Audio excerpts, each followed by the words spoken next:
Super Dragon Ball Heroes World Mission launches soon for Nintendo Switch, and it's the first piece of official Dragon Ball Heroes content to be released in the West. And while many of you have been enjoying the Super Dragon Ball Heroes promotional anime, that may be the extent of your knowledge of the Dragon Ball Heroes franchise. But this series has been changing and developing since 2010, and for those of us who have been part of the Dragon Ball fandom since then, it's been a crazy ride seeing how massive Dragon Ball Heroes has become. So for those of you who are uninformed and want to be caught up on what exactly Dragon Ball Heroes is before you check out World Mission, this video is for you, as I explain to you a summarized history of Dragon Ball Heroes.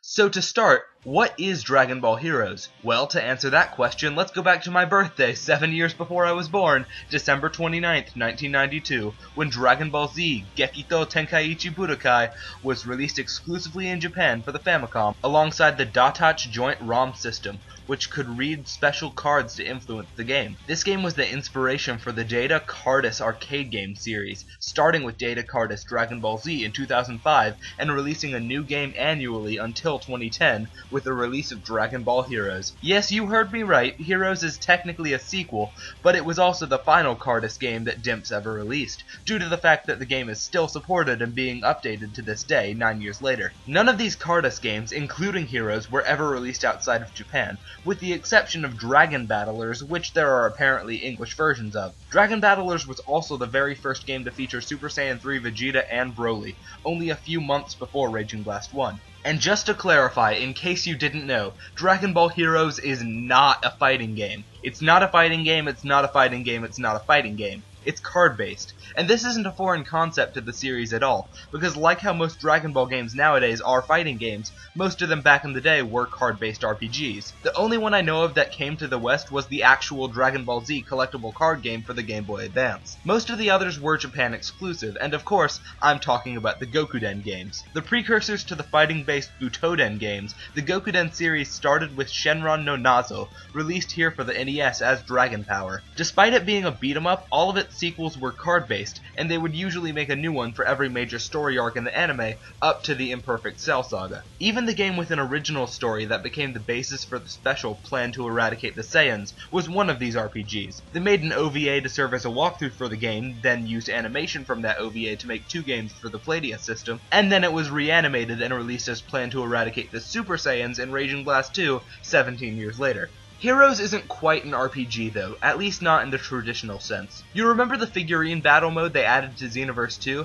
That's probably the closest thing we've gotten to the gameplay of Heroes so far. And if you remember that mode being boring, that's cause it was. But don't worry, Heroes is a bit more interesting and complex. But again, if you're expecting a fighting game, World Mission really isn't for you. One thing that may be enticing to you about World Mission is the promise of over 350 usable characters. That is an insane number that far exceeds Budokai Tenkaichi 3 and even the Xenoverse games. But even this whopping number pales in comparison to the total roster of the arcade game. Almost every character you can think of from the Dragon Ball series who is capable of fighting in some way is in Heroes. Even the lowly minions from the movies like the Spice Boys from Dead Zone, Dr. Wheelo's men, Turles's men, Lord Slug's men, First Form Hirudegarn, all of the Shadow Dragons, obscure GT characters, gods of destruction other than Beerus and Champa. All of these characters have never been in any other Dragon Ball game, but Heroes has them all covered. If a character has been in another Dragon Ball game, then they're definitely in Heroes as well. And that's not even starting to mention the countless what-if transformations and fusions,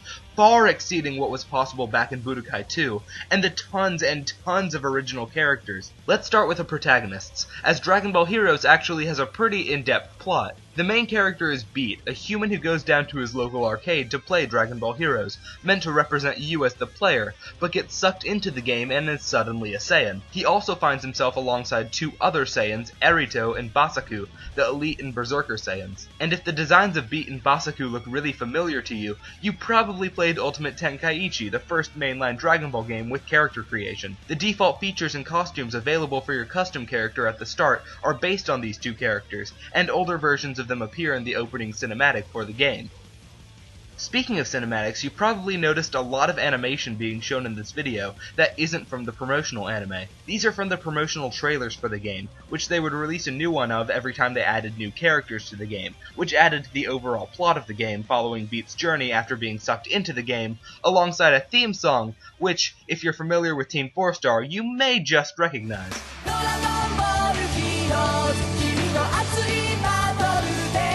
Dragon meat is yummy, and I really want it in my tummy. They also introduced us to the other trios of warriors, the female Saiyans, the Majins, the Frieza race, the Namekians, and more recently the androids, Supreme Kais, and Demons. All of these races have a respective hero, elite, and berserker class, but the main characters focused on in the plot are Beat and the female Saiyan hero, Note, although it's heavily implied that every one of these original characters are actually humans that got sucked into the game like Beat. These promotional trailers are how people like me, who had no way of playing the game itself, kept up with its development. In fact, they still make these today when they add new characters to the...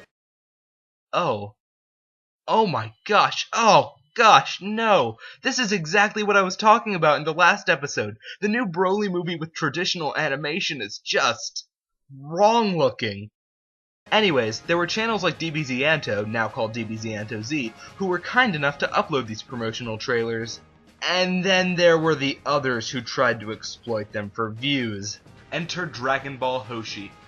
What was Dragon Ball Hoshi, you may ask? It was nothing. It never was anything. It never will be anything. But there were people who uploaded these promotional trailers as they were, including the theme song that literally said Dragon Ball Heroes, and showed the logo, which said Dragon Ball Heroes. But the titles and descriptions of the videos tried to convince people that there was a new show coming, called Dragon Ball Hoshi. And keep in mind, this was in 2010, long before Dragon Ball Super was a thing, before we thought it was called Dragon Ball S, before even Battle of Gods was a thing. I get why people did this. Everyone wants their 15 minutes of fame, no matter how deceptive they have to be. What I don't understand is why they changed the name from Dragon Ball Heroes to Dragon Ball Hoshi, despite both the logo and the theme song clearly saying Heroes. What did they have to gain by changing the name? Why not just tell people the new show was called Dragon Ball Heroes? And the irony is that now we actually do have a Dragon Ball Heroes anime of sorts, and it's not called Dragon Ball Hoshi, because that's not the name of the game! And there were hundreds of these videos, all claiming a new series was coming called Dragon Ball Hoshi by using Dragon Ball Heroes promotional trailers. This was so absurd to me. It's like if people called My Hero Academia Boku no Hero Academia, despite the Japanese logo clearly saying My right there. But people don't do that, right? Right?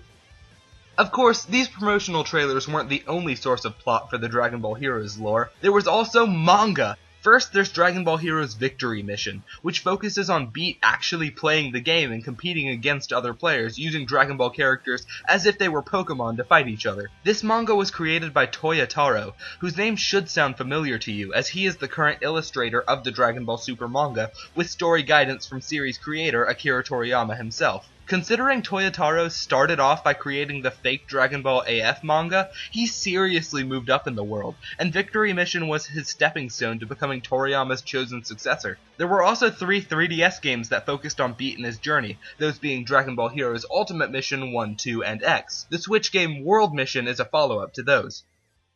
In 2016, Dragon Ball Heroes underwent a major brand change to Super Dragon Ball Heroes. The core game was the same, but this is where they tried to go a little more original with the plot. And by original, I mean rip off Dragon Ball Online, which was a short-lived MMORPG based on the Dragon Ball series that was exclusive to Asian countries. Many parallels can be drawn between Online Heroes and Xenoverse, particularly that Online was the first game to feature Time Patrol Trunks, masked Timebreaker Bardock, and the enemies Toa and Mira. In summary, Xenoverse took influence from Online, Heroes took influence from Xenoverse and more from Online, and Xenoverse 2 took influence from Heroes, as masked Bardock appeared in Heroes before he was in Xenoverse 2. The second official manga was Super Dragon Ball Heroes Dark Demon Realm Mission, which served as an origin story about Time Patrol Trunks, who was recruited by the Supreme Kai of Time pretty much immediately after Future Trunks returns from the past a third time to tell the Z-Fighters he defeated the androids in Cell in his timeline. In other words, words,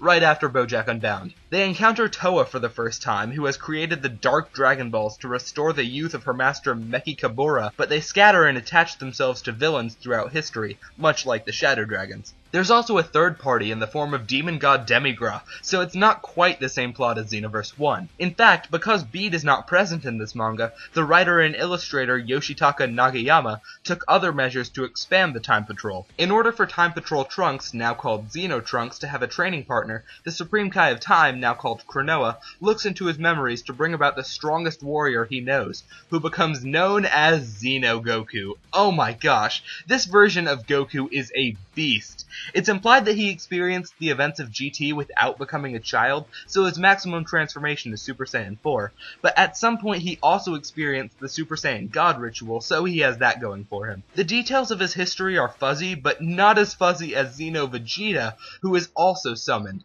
later becomes another masked Saiyan like Bardock, and so does his father King Vegeta. The what-ifs in this series are insane, as I'm sure you know from watching the promotional anime, which has its own manga adaptation, Super Dragon Ball Heroes Universe Mission. The Super Saiyan 4 Goku and Vegeta you saw here are Xeno Goku and Xeno Vegeta, but the other Goku and Vegeta, seemingly from Dragon Ball Super, are actually slightly different as well, as they are stronger than the main Goku and Vegeta from Dragon Ball Super, hence why in the first episode of Super Dragon Ball Heroes, Super Saiyan God Super Saiyan Goku won against Xeno Goku. Actual Goku from Dragon Ball Super could not perform that feat. But as you've seen, there are many more original characters such as Kunber the Ancient Evil Saiyan, and Few, who they later added to Xenoverse 2 as DLC. He was an original character from Dragon Ball Heroes, clearly with different motivations. And now you're caught up. That was a pretty brief history of Dragon Ball Heroes. Between the games, the manga, the promotional anime and trailers, and the stupid rumors of Dragon Ball Hoshi, following the development of this series has been an insanely chaotic ride. And now, we not only have the first console Dragon Ball Heroes game, but the first piece of Dragon Ball Heroes media at all to hit the West. And that is awesome. I doubt we'll ever actually get the arcade game here, but with World Mission we'll probably get all future console and handheld games, and I love that I can finally experience this series for myself after 9 years of not being able to. And if you want to see all the promotional trailers for yourself, there's a link in the description to a video, a very great video I might add, by Janemba 7000. That compiles all of the promotional trailers from 2010 to 2018. So please check that out if you want to know more about the plot of the series before you play World Mission or after you play World Mission. They're very good promotional trailers. Anyways, this has been Matt Chats. Expect a first impression for World Mission relatively soon. I'll see you guys in the next one.